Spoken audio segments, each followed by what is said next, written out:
After mother died, Aunt Janet gave me all her books. She had a great many.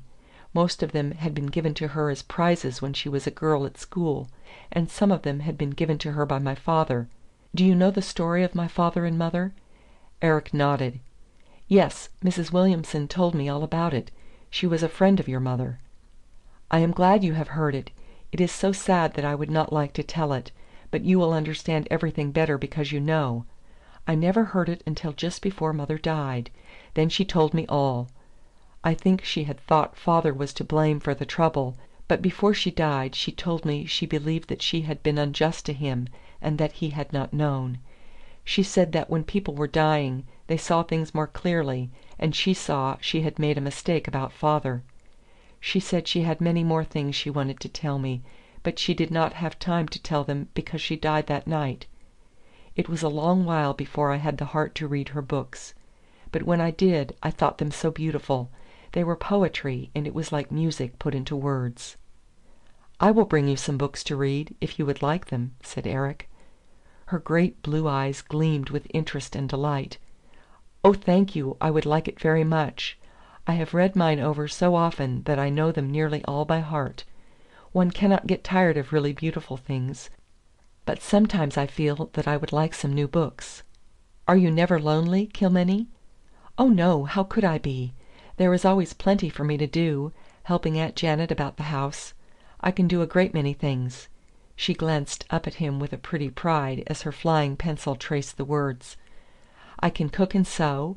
Aunt Janet says I am a very good housekeeper, and she does not praise people very often or very much. And then, when I am not helping her, I have my dear, dear violin. That is all the company I want. But I like to read and hear of the big world so far away, and the people who live there and the things that are done. It must be a very wonderful place." "Wouldn't you like to go out into it, and see its wonders and meet those people yourself?" he asked, smiling at her. At once he saw that, in some way he could not understand, he had hurt her.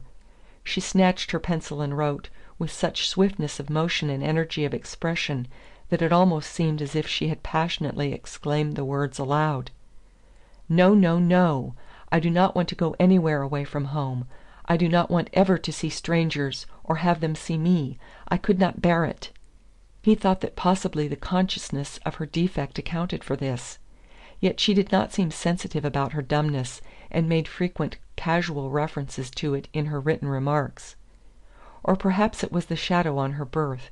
Yet she was so innocent that it seemed unlikely she could realize or understand the existence of such a shadow.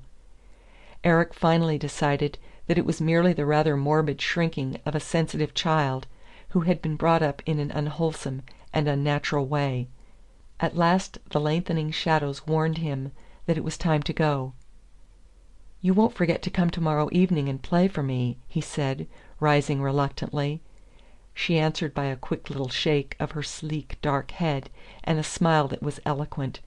He watched her as she walked across the orchard, with the moon's beauty and the moon's soft pace, and along the wild cherry lane. At the corner of the firs she paused and waved her hand to him before turning it. When Eric reached home, old Robert Williamson was having a lunch of bread and milk in the kitchen. He looked up with a friendly grin as Eric strode in, whistling. "Been having a walk, master?" he queried. "Yes," said Eric. Unconsciously and involuntarily he infused so much triumph into the simple monosyllable that even old Robert felt it. Mrs. Williamson, who was cutting bread at the end of the table, laid down her knife and loaf and looked at the young man with a softly troubled expression in her eyes. She wondered if he had been back to the Connors orchard, and if he could have seen Kilmeny Gordon again.